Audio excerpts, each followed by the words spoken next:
of the most striking points about the Iran debate is that President Trump has faced more backlash from America First conservatives than the foreign policy class which reviles him. General H.R. McMaster, Ambassador John Bolton and Chris Christie are among those on TV praising the president, all of whom have previously described him as unfit to be president, and much more unflattering things than that. But the strongest opposition to the US attack came from within the MAGA base itself. Those on the Tucker Carlson and Steve Bannon wing of the movement believe the no more foreign wars principle is not only integral to the MAGA movement, but the entire reason it started in the first place. I interviewed three prominent conservatives, very different takes on this vexed debate at various different stages yesterday, including as news of the Iranian retaliation was breaking. Candace, welcome back to Uncensored. Thank you. It's good to be back, just in time for World War III. Well, yes. Well, before we get there, how is motherhood treating you? Motherhood is treating me great. I'm exhausted, as is to be expected with the newborn, but always a blessing. Well, indeed it is, and I wish you all the very best with that. Thank you. Let's talk about impending World War III, as you put it. You are implacably opposed to what both Israel and now the United States have done here. Why? Yeah. Because, well, first and foremost, just on the MAGA movement level, Trump came out and he gave us a promise that we were not going to be involved in wars. And I'm going back to 2015. Why did people get so excited about Donald Trump, who was then an unlikely candidate, who was being smeared by the media as being Adolf Hitler? Well, it was because he recognized that the American people were being forgotten while we were giving billions of unaccounted billions, by the way, for these never-ending wars. And so it's one of the earliest reasons that people got behind him and got behind his vision. And so we're opposed to a regime change because America as a country has a lot of problems that need to be fixed here first. It's that simple. Right, but it's not quite that simple. And I'll explain to you why. Because Donald Trump, I think he's not been inconsistent in the sense that in his first term, he wasn't a pacifist. You know, he killed General Soleimani. He killed Baghdadi, the head of ISIS, and went after them ferociously. He attacked Syria when they killed American troops. He dropped a massive bomb in Afghanistan. It wasn't like he never deployed the American military. And again, here, what he would argue, and has been arguing, is he's not declared war on anybody. What he's done is very specifically target Iran's nuclear capability because of latest reports coming out which said they had taken the enrichment of their uranium stocks from 3.5% to 60%, and that therefore the leap to weaponization was moving at a pace that couldn't be tolerated. I got to say, I kind of agree. Now, if he suddenly commits, troops on the ground, then that becomes a different thing altogether. But even when Trump talked about regime change, I think he meant from within, as we saw in Syria in December, where the people themselves rise up. And if that was to happen, why would that be a bad thing?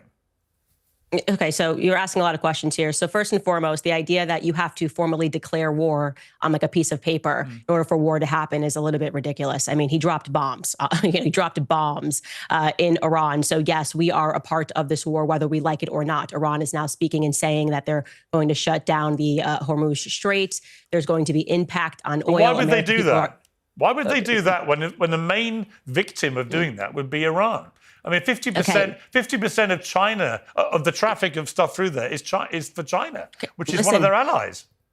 Don't care, not my business. The point that I'm making here is that to make the assumption that you can just drop bombs on a country and then say, well, you know what, we didn't formally declare war is patently ridiculous. I think that is just patently ridiculous. But what about when he killed General Soleimani, one of Iran's top military commanders? Sure, an assassination, a strike, and that, of course, came with some risk. It's a little bit different to be flying out B-6 bombers in the middle of the night and dropping bombs at the behest of Bibi Netanyahu, which brings me to the second point.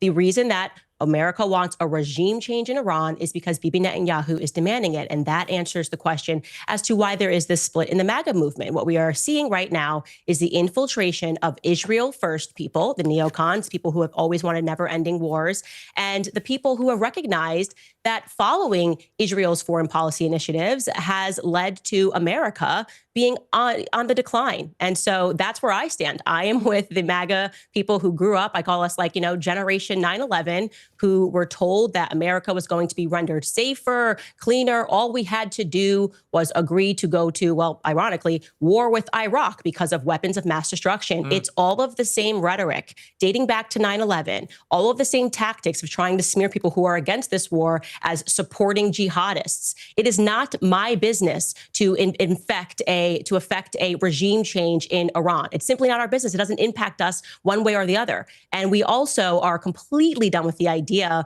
that with this decades-long idea that we're doing it to spread democracy because we believe in international liberalism. There was no imminent threat to the United States when Trump made this decision to do what Bibi wanted. And I want to be clear here. This was not Trump's decision. It was Bibi Netanyahu's decision. And that is the reason that he did it. And we're very aware that Israel is dictating our foreign policy, and we would now like that to stop. Okay, but you wouldn't disagree, presumably, that Iran has been the main sponsor of terrorism in the Middle East through the Houthis, through Hezbollah, through Hamas. I mean, that's widely accepted and recognized. They've done Widely accepted. No, that's just kind of... Really? You don't think they have? Has been a terrorist state. Okay, Israel right now is imparting a genocide and a Holocaust on the Gazan people. So I'm really over this idea like somehow Israel has the moral high ground and we have to get behind them. I didn't say because that. We've got to go after the bad guys. I wasn't saying that. We have. Oh, hang on. Look, we can come to Gaza where I think we'll reach agreement about what Israel's government's been doing there in the last few months. Without but it's any relevant. question. If you're going to call Iranians terrorists, if they right now had an open concentration camp where they were mass killing their own people, we would all be saying this is ridiculous. So it's rich to me that people are concerned about Iran having nukes. But I'm concerned about Israel, who won't even admit that they have nukes, having nukes, while at the same time they are executing a genocide and a Holocaust in Gaza that the world is watching. So who's the bigger terrorist is the question today. I would say as an American that if we're going to get behind a regime change, it should be in Israel first. So that would be my position. I think the position of a lot of people who are waking up to the fact that Zionism has brought us nothing but grief in America. Can you name one positive thing that Zionists have contributed to America? That us fighting these perpetual wars on behalf of Zionism has contributed to America? But can you also recognize that Israel, placed where it is as a tiny thumbprint in the middle of a region where you have massive countries full of a lot of people that want to wish them harm, and in the case of the terror groups like Hamas, Hezbollah, the Houthis, actually want to get rid of Israel and all Israelis altogether, can you accept that if you have a huge nation like Iran with 90 million people, and they are facilitating these terror groups to that purpose, that Iran has to defend itself? Now, I would not disagree with you about what has been going on in Gaza in the last few months. I've been very vocal in my criticism of that. Nor do I disagree, by the way, that it wouldn't help Israel if they did have regime change and Netanyahu wasn't prime minister anymore. So on those points, I think we have agreement. But I come back to the fact that the reason Trump has done this, I think, is that he has for a long time said Iran cannot have a nuclear bomb. I think he's absolutely right to believe that would be a pretty terrifying escalation of the power of a country that's been so wedded to terrorism in the region. And I think he took the action for that reason. So I don't really agree that he's only doing it because Bibi Netanyahu wants him to go along and do it. I think he's doing it because he believes it's in America's strategic interest that Iran does not have a nuclear weapon. Enough about 9 to 5. What about the most important bit, the 5 to 9? It should be the most comfortable part of your day, and today's sponsor can help. Cozy Earth's bamboo sheets are temperature regulating and designed to wick away both heat and moisture so you can sleep several degrees cooler. They're soft, breathable, and guaranteed to give you a more comfortable night's sleep. They also have high-quality breathable clothes for all-day luxury. You can try it all risk-free with Cozy Earth's 100-night sleep trial and a 10-year warranty. If you don't love their products, you can return them hassle-free, but trust me, you won't want to. Luxury shouldn't be out of reach. Go to CozyEarth.com and use code PIERS, P-I-E-R-S, for up to 40% off. Cozy Earth's best-selling temperature-regulating sheets, clothes, and more. You will feel the difference on the very first night. That's CozyEarth.com, promo code PIERS. Stay cool. It is not in America's strategic interest. There was no imminent threat. He could have taken this to Congress and he could have allowed the people's representatives to vote on whether or not nobody does it was that. in the American people. No president in living memory has, with almost zero exceptions, has bothered to get congressional pre-approval for military strikes. We know that. You know that. Yeah, we know that. And that's not okay. By the way, that's not okay. Obama did more strikes than anybody, right? Yes, I mean, Obama never asked anybody for any permission. I'm not an Obama supporter. Yeah, that doesn't make it okay. By the way, like that argument, just so we're clear, saying, well, we've been doing it wrong forever, so we should just keep doing it wrong is not an argument that it's right. I don't disagree with you about that. Okay, so I disagree with Obama doing it. I disagree with Trump doing it. Enough. And especially when what we're talking about is what could rise to be a nuclear war, right? We should have done things the right way. And he had indicated that he was going to wait 2 weeks, and then he didn't wait 2 weeks because Bibi Netanyahu, at least according to the Israeli press, if you believe it, said, we're not waiting 2 weeks. We want this done immediately. But I will say you are correct. He's not just doing this because Bibi Netanyahu demands it. He's also doing it because Miriam Adelson demands it. He took $100 million from Miriam Adelson. It was very clear what she wanted. She was clear that she wanted to annex the West Bank. So there was an imperialist plan that was put into place. And unfortunately, when you do a deal with the devil, you're going to have to eventually deliver the pound of flesh. And that is what Trump is doing, in my opinion. And more evidence of that is the fact when he tweeted that there could be a Trump hotel in Gaza. I mean, that was truly, in my opinion, the most inhumane thing he's ever tweeted. Well, I think it was pretty clear what he was doing there was pretty clear. He's saying he wants a better life for Palestinian people, a life where they have beaches, well, when you and they pair have that hotels, with Jared and they have golf Kushner courses. and Jared Kushner's private equity firm and their ties to what's happening in Israel, and Jared Kushner being on camera shortly after October 7th saying, wow, that property could be worth a lot of money, it makes me a little bit uncomfortable. It makes Americans a little bit uncomfortable. Now, you've asked me to come onto your show to explain to you how the now very fractured MAGA movement is feeling, and I'm telling you that, right? No, it's really. I find the split in the conservative movement in America genuinely fascinating because it really is a genuine schism now. Yeah, there's a genuine schism, and it's only going one direction. And by the way, we shouldn't even call this a schism because trying to dress this up and delude us into believing that the MAGA movement is what has Meghan McCain cheering, John Bolton cheering, has Mark Levin cheering. The literal faces of the Never Trump movement are saying this is real MAGA. Yeah, we're not going to be that delusional. But you're on the same side as Alexandra Ocasio-Cortez. How do you feel about that? You're asking about the MAGA movement. The MAGA movement has always been a movement that explicitly did not want to keep involving our sons and daughters in the Middle East. So we have not changed that position. If AOC was always anti-war, then she should have thrown on a red hat in 2020 and in 2015 and joined the MAGA movement. That would have been fantastic. But are you saying America should never use any military action? You're on the same side as Greta Thunberg when it comes to the Palestinians being but are you saying, murdered Candace, every day. Are you saying, I am. I'm aligned. Okay, but are you saying that America should never use any military action then? No. I'm not saying America can never use any military action. In fact, what I said earlier was I could get behind a regime change in Israel because I think it would fix a lot of issues that are happening and it has been happening to America over time. Like I said, why America wouldn't you want it in Iran? I mean, I'm reading an Amnesty International report from 2024. Because Iran is not negatively impacting. I'm answering your question because Iran's regime is not negatively impacting America on a day-to-day basis. When the leader of Iran says death to America, why doesn't that concern you? That's a chant. And by the way, I want to be very clear. Why are they chanting death to America? Why are they chanting that? That's kind of a random thing. Like I don't wake up one day and go like, dead? But why do they want? Why are they specifically chanting as opposed to saying, I don't know, death to China or death to Russia? What is it specifically about America? Well, they say death to America, death to Israel, death to the United Kingdom, actually. Oh, okay. Death to pretty much anyone that wants to stand up to them. Could have had something to do with our actions in the Middle East is why I'm saying that we need a change in foreign policy. It maybe has something to do with just like killing 1 million Iraqi civilians, okay, because Bibi Netanyahu got on a congressional stage and said there are weapons of mass destruction, and we took that to the bank, and there actually were no weapons of mass destruction, so we just killed 1 million. It could have something, I could be crazy, it could have something to do with our actions in the Middle East. The fact that we have 2,000 troops stationed in Syria right now under the guise of saying that we're fighting ISIS, while at the same time we know that Bibi Netanyahu funded the al-Qaeda adjacent front because he wanted to overthrow Syria, and they again expand their borders, immediately take on territory and sell us absolute nonsense. We're talking about funding Hamas. Bibi Netanyahu funded Hamas.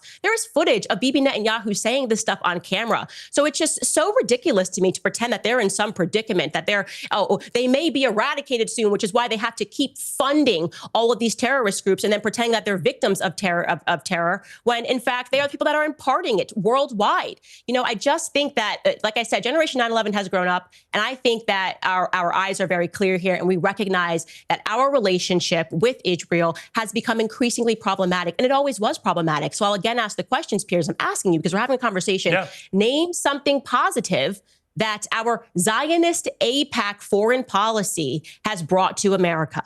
Well, I think the positive side of, if you want an answer about that, is that America has been Israel's steadfast ally because it recognizes as a country that Israel has been under an almost unique, multifaceted threat on its border for a very long time from people that want to destroy it. And, you know, that you may not see that as a benefit, but Israel has been very supportive to the United States in many ways. Right. So why shouldn't America? I just want something concrete that has been benefit. Like, we got better in America in this way.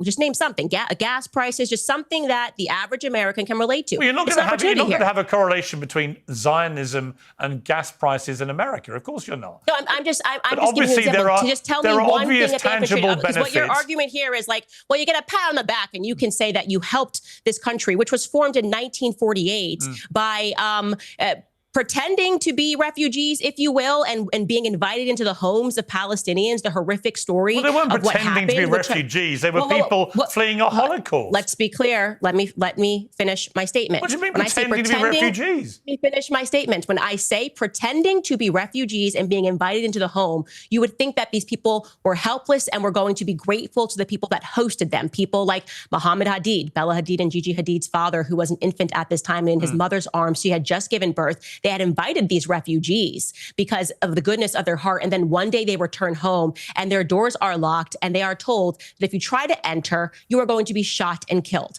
That is the reality of how Israel was established as a state. Okay, that is not a stain that you can wipe from history. Most Americans growing up actually believe what happened was that, okay, it was a little messy. That's what happens after wars. Borders get changed. But at the very least, they were given money. I mean, you've lived here for hundreds of years. Here's money for your property. No, that's not what happened. They were forced out of their homes at gunpoint. Listen, and it's wrong. So we get to be the nation pat on the back. According to you, the thing that America gets. Let me finish. I'm going to let you finish. It's your show. We can. But let me finish. Your argument is that what we get to be is that nation that keeps supporting it as they continue to move their borders in this way. Now we're seeing that incursion into Gaza, and we are certainly going to see it by the end of this administration in the West Bank, because, like I said, that is why Miriam Adelson gave Trump $100 million. Look, as you know, I oppose what the Israeli government is doing now in Gaza. I oppose the expansion of settlements on the West Bank. I think all of that is completely wrong. I do think America supports Israel because it remains the only democracy in the Middle East, and that's an important... They're not a democracy. Stop saying that, Piers. You know better. Well, they have elections. It's not a democracy. They have elections. But who gets to vote in those elections? Do the Gazans get to vote in that election?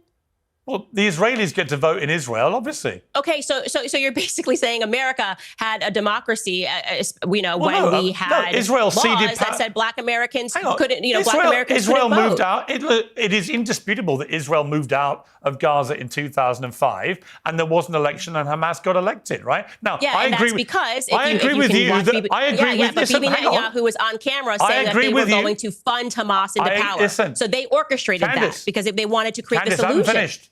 I agree with you that Netanyahu wanted to cause a split between the Palestinian Authority and Hamas. It was divide and rule. It was a catastrophically bad strategy, and it led to what happened on October the 7th over a 20-year period. There's no doubt it was a terrible thing that Netanyahu did, one of the many reasons I think he should go. But there was no doubt that the Israelis pulled out of Gaza and allowed them to have elections, and they elected Hamas, and the rest has been disastrous history. Because the Israelis funded, because Bibi Netanyahu, they funded Hamas. I don't disagree with you, but they still had elections. So it's like we rigged an election, but look what the election results show is that they wanted to put Hamas into power. And so when we talk about who is funding these terrorists, the answer is Bibi Netanyahu. And I don't want to get into his corruption trials, but every single person watching this right now should go pursue the documentary, The Bibi Files, because it is absolutely stunning to understand. I believe one of the reasons. This man is. I believe one of the reasons. Let me answer the question, because you still haven't given me anything other than like you guys get a pat on the back for supporting this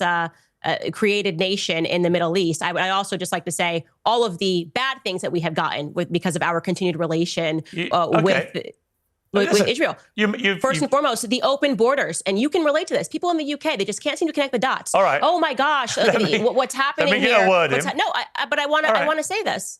Okay, we don't understand where all these refugees are coming from. Oh my God, where are all these refugees coming from? Who's funding them coming over into these borders? Well, this is what you get when you keep supporting these nonstop wars, when you keep bombing where these people live. And it's not even just a conspiracy, by the way. If you're like, oh, well actually, you're wrong about this, because the vast majority of people coming into the UK illegally are not coming from war-torn countries in the Middle East. They're actually economic migrants. Okay. So that's not true. Okay, but let's connect that. Let's connect that. When you say economic migrants, are we talking about like people who literally want to come to the UK for a better life? And when Gaddafi was heading up Libya and the country was on the up and up, and he was working with the United Nations, and then all of a sudden he warned that if you collapse Libya and turn it into a place where refugees are escaping, that this is going to be your problem, Europe. He warned that. So then it actually happened, and now we're just calling them economic migrants. We're going to pretend I'm not that we had talking nothing about to people do. coming from Libya.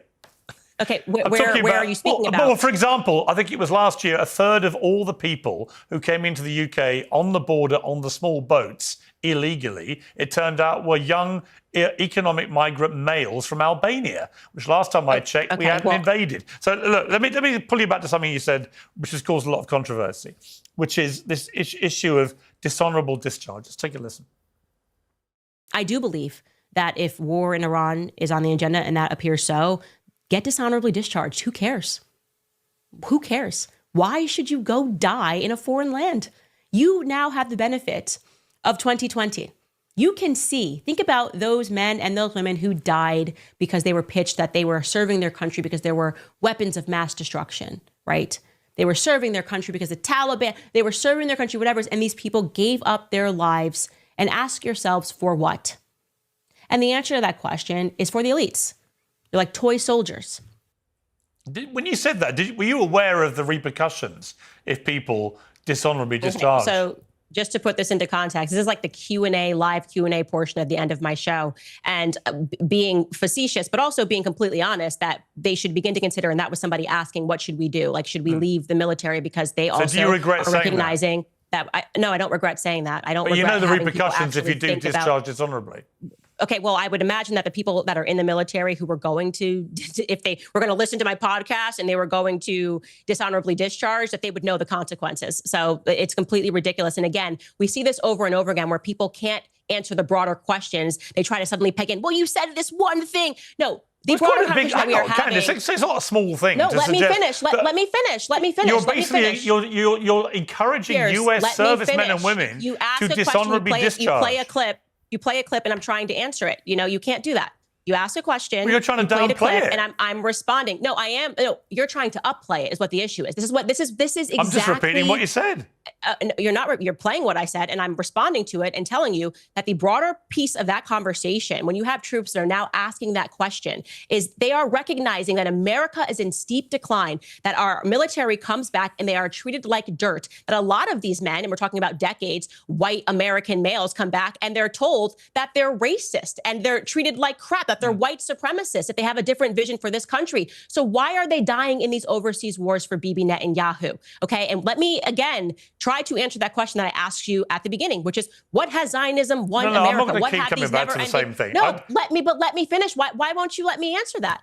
Why won't you, You let me can answer if you actually want say to. what people are recognizing? You come back and there are open borders and you're told that you are racist, okay? You come back and you're told that you are racist if you don't want open borders. Meanwhile, you're sent overseas to defend Israel's borders. It's a nonsense. And who's funding these open borders? According to Barry Weiss, and I quote, Barry Weiss said this verbatim, the Jewish connection to the refugee is not a conspiracy. That's something that we are very proud of. And she was referencing the organization HIAS, and she says it explicitly, which she said what was started by them in the 1880s, which includes people, immigrants that have come in like Sergey Brin.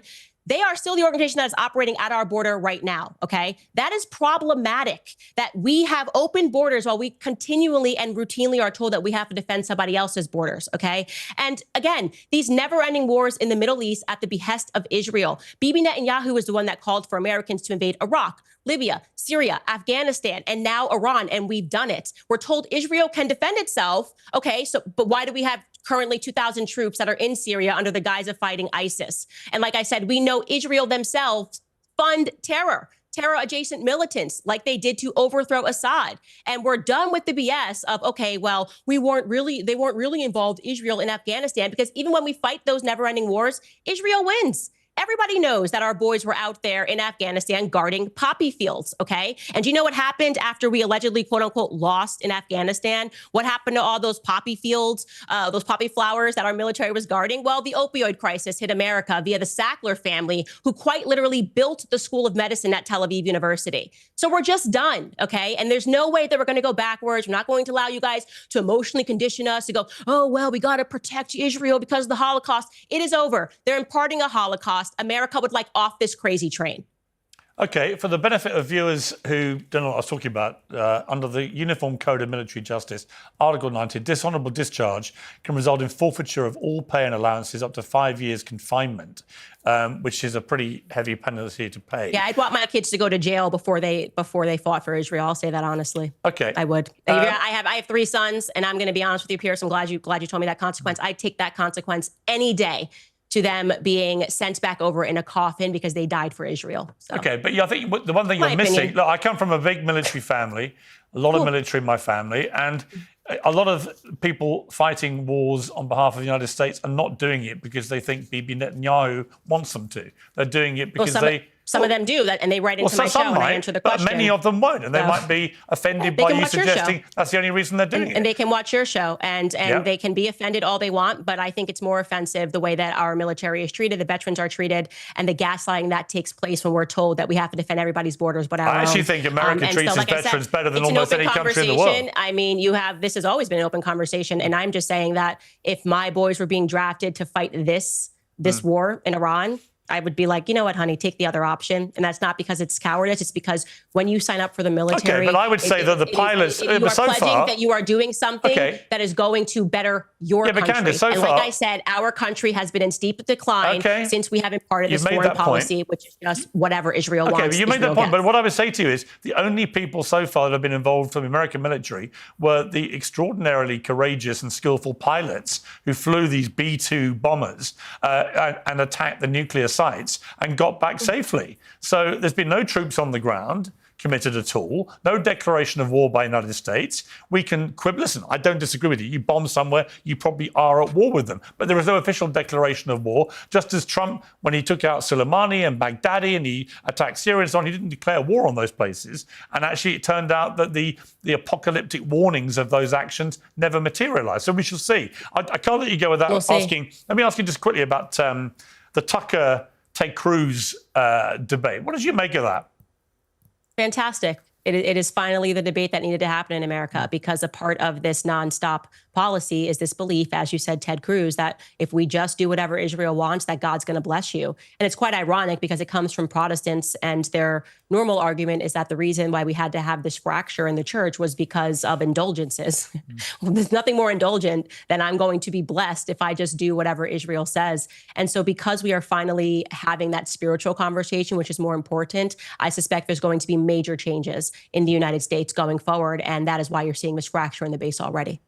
Tucker, according to Donald Trump, Tucker rang Trump to apologize for some of the more strident rhetoric he's used against him recently. Are you done with Donald Trump, or could you see a way that you would end up perhaps voting for him? Oh, he can't run again, obviously, but would you support him publicly again? So I want to be clear. I don't regret voting for Donald Trump above Kamala. I think he was the better candidate, certainly a better candidate above Joe Biden. But what I will say is that he's been a chronic disappointment. And I feel embarrassed that I told people to go vote for him because this wasn't going to happen and it is happening. But I just think that the picture of politics in America is going to look very differently because of his actions. So I don't know where we go from here. I really don't. But this is not the candidate that I voted for. If it turns out that his instincts were right, that by doing what he did, it brings Iran to the negotiating table and they do a deal on their nuclear plans, would you admit that you were wrong in that circumstance? Yeah. I will always admit when I'm wrong. Anybody that listens to my podcast knows that. It just so happens to be that, especially if I come on to the Piers Morgan show and I make some predictions, that it ends up that I'm right. So I'm feeling lucky, but I will of course admit I'm wrong if that is the result. Candace, always good to have your views on Uncensored. You know that. I appreciate you coming on. Thank you. Thank you so much. Have you ever